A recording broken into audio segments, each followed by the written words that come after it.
Hello my dear friends, back to my channel. आज आपण इतिहासाची साधने बघणार आहोत. स्वाध्याय इयत्ता 7वी, विषय इतिहास, लेसन नंबर 1, इतिहासाची साधने. प्रश्न 1. खालील चौकोनात दडलेल्या ऐतिहासिक साधनांची नावे शोधून लिहा. पहिलं तारीख, दंतकथा, आज्ञापत्र, लोकगीते, ताम्रपट, पोवाडे, कपडे, श्लोक, बकरी, खलिते.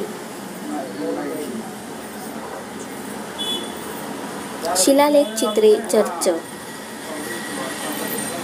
पहिलं, स्मारकांमध्ये कोणकोणत्या बाबींचा समावेश होतो? स्मारकांमध्ये समाधी, कबर, विरगळ, थडगे, विजयस्तंभ, विजय कमानी इत्यादींचा समावेश होतो. दुसरं, तवारीख म्हणजे काय? तवारीख म्हणजे काळाचा निर्देश करणे किंवा घटनाक्रम सांगणे. तिसरा, इतिहास लेखनात लेखकांचे कोणते पैलू महत्त्वाचे असतात? इतिहास लेखनात लेखकांच्या चिकित्सक वृत्त, त्यांच्या निरीक्षणपणा आणि तटस्थ समावेश असतो. तिसरं, गटातील वेगळा शब्द शोधून लिहा. तिसरं, भूजपत्र, मंदिर, ग्रंथचित्रे, मंदिर. चौथं, ओव्या, तवारीख, कहाण्या, मिथके, तवारीख. पहिला आणि दुसरं ते तुम्हाला लिहायचं आहे, कारण तुमच्यासाठी मी तो होमवर्क दिलेला आहे. चौथं, संकल्पना स्पष्ट करा. भौतिक साधने. पूर्वीच्या काळातील माणसांनी वापरलेल्या वस्तूंवरून त्या काळाच्या समाजातील परस्परांसंबंधाची माहिती मिळते. प्राचीन वास्तू व त्याच्या अवशेषा सहाय्याने त्या वेळाचे मानवी व्यवहारांची, त्याच्या आर्थिक परिस्थितीची माहिती होते. अशा सर्व वस्तू आणि वास्तू त्याच्या अवशेष यांना इतिहासाची भौतिक साधने असे म्हणतात. लिखित साधने. मानवाला लिहिण्याची कला अवगत झाल्यावर त्याने आपले अनुभव, सभोवताली घडणाऱ्या घटना लिहून ठेवायला सुरुवात केली. या लेखनावरून आपल्याला त्या काळात लोकजीवन, आचारजीवन, सणसमारंभ, खाण्याचे पदार्थ इत्यादी माहिती मिळते. या सर्व महिलांना इतिहासाची साधने असे म्हणतात. राजदरबारात कामकाज, कागदपत्रे, वंशावळी, शकावली, पत्रव्यवहार, खलिते, न्यायनिवड, आज्ञापत्र, ग्रंथचरित्र, परदेशी प्रवाशांचा प्रवासवर्णन, बकरी, तवारीख ही साधने आहेत. मौखिक साधने. लोकपरंपरेच्या ओव्या, लोकगीत, कथा असे साहित्य पिढ्यानपिढ्या पाठांतराद्वारे चालत असते. असे साहित्य लिहून ठेवलेल्या अशा साहाय्याने त्या काळाच्या समजुनी, विचार, श्रद्धा असे समाज जीवनाचे विविध पैलू समजतात.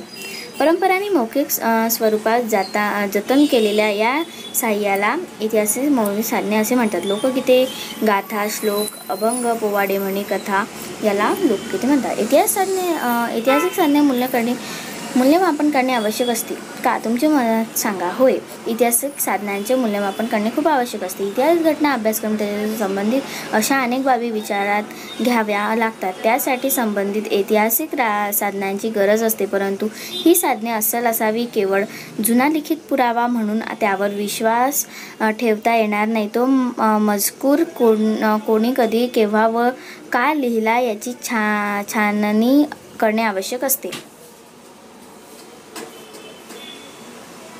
सापडलेल्या वस्तूंचीही चिकित्सकपणे पाहणी करावी लागते.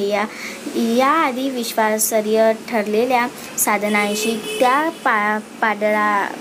पातळावरून घ्यावा लागतील. असे केले नाही तर आपण काढलेले निष्कर्ष चुकीचे ठरू शकतात.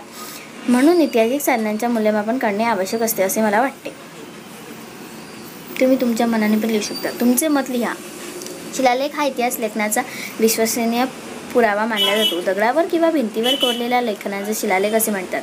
राजांनी दिलेल्या आज्ञा, देणग्या, धर्माज्ञ दगडांवर कोरलेल्या असतात. त्यातून त्या काळाची लिपी, भाषा, समाज, जीवन, तारखांचा उल्लेख या बाबीत समजते. हे शिलालेख कोरलेले असले त्यातील मजकुरात कोणालाही बदल करता येत नाही. त्यातील घटना व तवारीख उल्लेखामुळे शिलालेख हा इतिहासाचा विश्वसनीय पुरावा मानला जातो.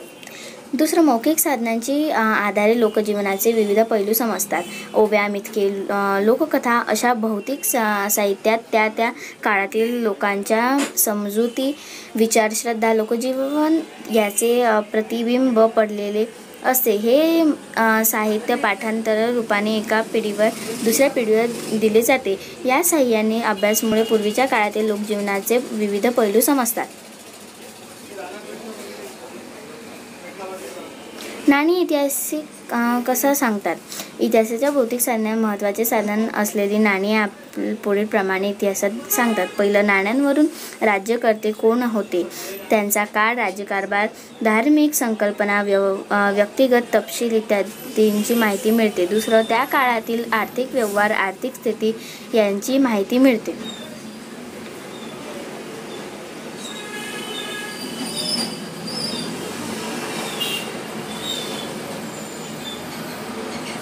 तिसरं, त्या काळात धार्मिक समन्वयाची जाणीव होते. चौथं, त्या काळातील लिपी व भाषा व्यवहार समजतो.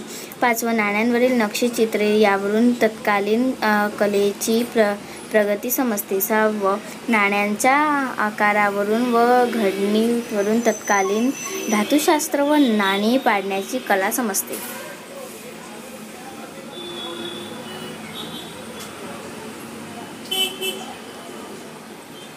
बोलते व्हा. ऐतिहासिक वस्तूंच्या अभ्यासातून आपल्याला कोणती माहिती मिळते. ऐतिहासिक वस्तूंच्या अभ्यासातून आपल्याला पुढील माहिती मिळते. पहिलं, त्या काळातील वास्तुकलेची प्रगती समजते.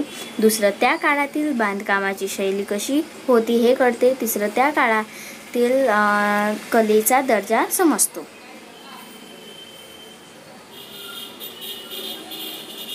हा आपला इथेच व्हिडिओ संपलेला आहे. जर तुम्हाला हा व्हिडिओ आवडला असेल तर प्लीज लाईक करा. अजून माझ्या चॅनलला तुम्ही सबस्क्राईब पण नसेल करेल तर प्लीज सबस्क्राईब करा आणि जास्तीत जास्त जणांजवळ शेअर करा. आणि सबस्क्राईबच्या बाजूला जे बेल आयकॉन आहे ते दाबायला विसरू नका. बाय.